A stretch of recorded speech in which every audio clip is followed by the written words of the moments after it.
എന്തായാലും ഇങ്ങനെ ഇങ്ങനെ പൊട്ടിക്കൊണ്ടിരിക്കുകയാണ്. പ്രഖ്യാപനം വന്നതിന് ശേഷം എന്തെങ്കിലും ഒരു കുറവുണ്ടാവോ, ശമനം ഉണ്ടാവില്ല, കുറവുണ്ടാവോ നമുക്ക് നോക്കേണ്ടത്. കാരണം മുഖ്യമന്ത്രി ആരായി കഴിഞ്ഞാലും കോൺഗ്രസ് മന്ത്രിസഭയിൽ UDF മന്ത്രിസഭയിൽ കൂട്ടയടി ഇനി അങ്ങോട്ട് എന്ന കാര്യത്തിൽ ഒരു സംശയമില്ല, ഉറപ്പാണ്. നമുക്ക് KPCC ആസ്ഥാനത്തേക്ക് പോകാം. അവിടെ പ്രശാന്ത് ശങ്കർ നേതാക്കളോടൊക്കെ ഇന്ന് തിരുവനന്തപുരത്ത് എത്തിച്ചേരാനാണ് നിർദ്ദേശം നൽകിയിരിക്കുന്നത്. എങ്ങനെയാണ് പ്രശാന്ത്, നമ്മൾ ഈ തെരഞ്ഞെടുപ്പ് ഫലം വരുന്നതിന് മുൻപേ തന്നെ പന്തലൊക്കെ കെട്ടി സെറ്റ് ചെയ്ത് നിർത്തിയിരുന്നതാണ്. പക്ഷേ ഈ 11ാം നാളും ഒരു മുഖ്യമന്ത്രി ആരാണ് എന്ന് ചോദിച്ചാൽ ഇനിയും ഉത്തരമായിട്ടില്ല. ഇന്നെങ്കിലും ഉത്തരം ഉണ്ടാകുമെന്ന് പ്രതീക്ഷിക്കുന്നു. എങ്ങനെയാണ് അവിടുത്തെ ഒരു വിക്ഷോഭമൊക്കെ? വിക്ഷോഭം അല്ലേ? കാരണം പ്രശാന്തെ അങ്ങനെ തന്നെ പറയേണ്ടി വരും. കാരണം അവിടെ സന്തോഷിക്കുന്നവരുണ്ടാവും, ഇനിമണിക്കൂറുകളിൽ കണ്ണീര് വരുന്നവരുണ്ടാവും. ഇതൊന്നുമില്ല, ആരെങ്കിലും ആയിക്കോട്ടെ, ഞങ്ങൾ അധികാരത്തിലെത്തിയല്ലോ എന്ന് പറഞ്ഞ് മാറി നിൽക്കുന്നവരുണ്ടാവും. അവിടുത്തെ ഒരു സാഹചര്യം എന്താണ്?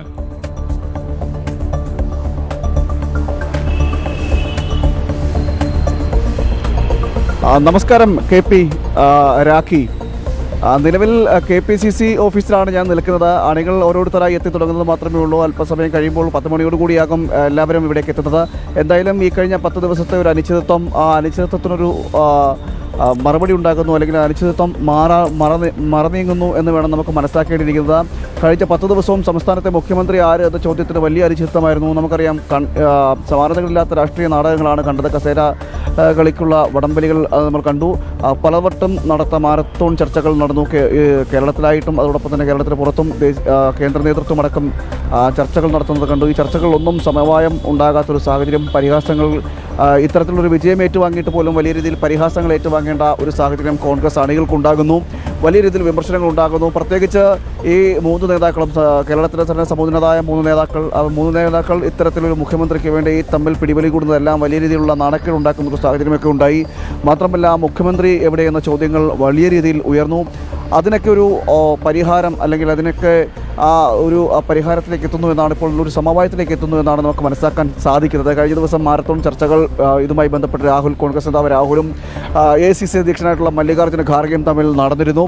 അതിൽ ഒരു തീരുമാനം ഉണ്ടായിരിക്കുകയാണ്. ആ തീരുമാനം ഇന്ന് തിരുവനന്തപുരത്തായിരിക്കും ആ തീരുമാനത്തിന്റെ ഒരു പ്രഖ്യാപനം ഉണ്ടാകുക എന്നാണ് നിലവിൽ മനസ്സിലാക്കാൻ സാധിക്കുന്നത്. തിരുവനന്തപുരത്ത് നിന്നാണ് നിർണായക പ്രഖ്യാപനം ഉണ്ടാവുക. നിയമസഭാ കക്ഷിയോഗം, അതിന് നേതാക്കളൊക്കെയും അവിടത്തേക്ക് എത്തിച്ചേരുമ്പോൾ BD അല്പസമയം മുമ്പാണ് അവിടുന്ന് യാത്ര തിരിച്ചത്. ഏതായാലും സൂചനകൾ ഏതെങ്കിലും തരത്തിൽ നമുക്ക് ലഭ്യമാകുന്നുണ്ട്. പ്രത്യേകിച്ച് അവിടെ എത്തിയ നേതാക്കളുടെ ഒരു ശരീരഭാഷയും അവരുടെ സംസാരമൊക്കെ നമുക്ക് ഏത് തരത്തിലാണ് മനസ്സിലാക്കാൻ കഴിയുന്നത്. നേരത്തെ VD സതീശൻ യാത്ര തിരിക്കുമ്പോൾ വലിയ സന്തോഷത്തിലായിരുന്നു, അവിടുത്തെ അണികളൊക്കെയും വലിയ പ്രതീക്ഷയിലാണ്. പക്ഷേ അതേ വികാരമല്ല ചെന്നിത്തലയുടെ വസതിയിൽ. അവിടെ അല്പം ഒരു മ്ലാനമായ, രാഖിയുടെ ഭാഷയിൽ പറഞ്ഞ ഒരു മ്ലാനമായ ഒരു അവസ്ഥയിലാണ്.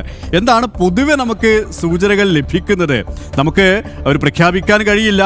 AICC നേതൃത്വമാണ് പ്രഖ്യാപിക്കേണ്ടത്, കോൺഗ്രസ് നേതൃത്വമാണ് പ്രഖ്യാപിക്കേണ്ടത്. എങ്കിലും പൊതുവെയുള്ളൊരു വികാരം എങ്ങനെയാണ് പ്രശാന്ത്?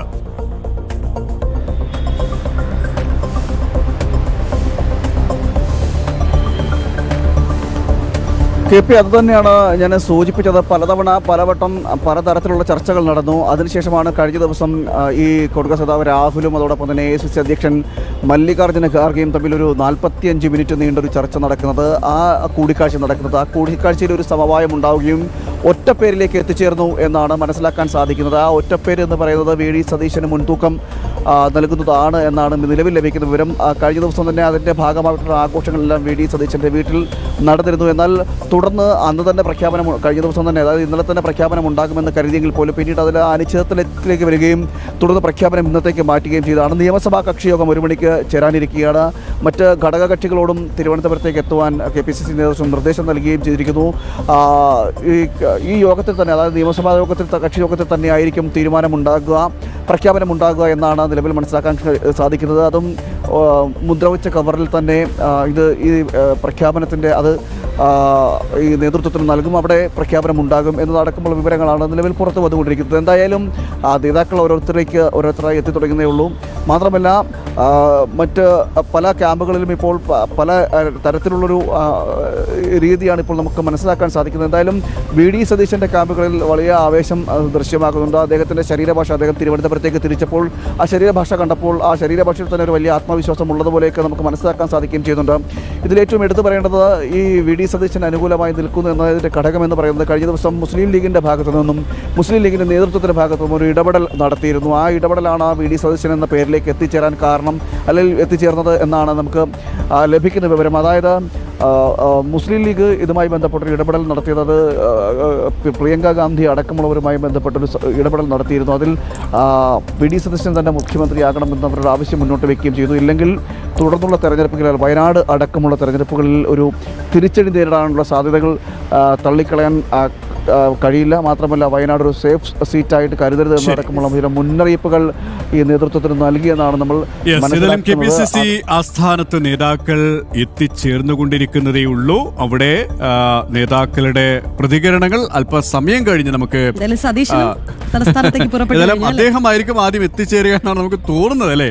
ചെന്നിത്തല അല്പം വിഷമത്തിലാണ്, ഒരു മൂടി കെട്ടിയ ഒരു അവസ്ഥയാണ് പൊതുവെ ആ വീടും പരിസരവും ഉള്ളത്, അല്ലേ? എന്തായാലും ചെന്നിത്തലയ്ക്ക് അധികം സഞ്ചരിക്കാതെ പെട്ടെന്ന് എത്താം. അതുകൊണ്ടാണോ ഇനി വൈകിപ്പിക്കുന്നതെന്ന് അറിയില്ല.